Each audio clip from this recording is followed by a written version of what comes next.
Адильхон Камолов, зайди сюда. Запустите его. Запустите его. Трамплин, как дела? Как рука? Болельщики пишут, что что-то странный какой-то перелом у тебя возник за пару дней. Что ты скажешь им? Assalomu alaykum hammaga. To'g'risi, men neytral odamman. Kamilni g'alabasi bilan tabriklayman. Lekin to'g'risi, balkim oktagondan gap eshitarman, balkim bu gapim minus kelar, bilmadim-u. Bu jangda to'g'risi Og'abek yutgandi ochkolarga. Bilmadim endi, bu meni fikrim bilan nimadir o'zgarib qolmaydi, lekin tabriklayman Kamilni. Chiroyli jang bo'ldi, muxlislar ham maza qildik.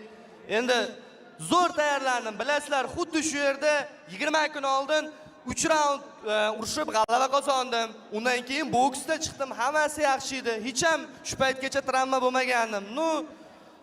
Shunaqa bo'lib qoldi. Keyingisiga endi liga yechadigan bo'lsa, Sulton aka, vaqtini aytsang, veslarni ham chiroyli qilib, tayyorgarliklarni ham zo'r qilib, xudo xolasa, trilogiyaga tayyorman. Адильхон Камолов! Ташкент! Все, кто здесь остались, огромное спасибо за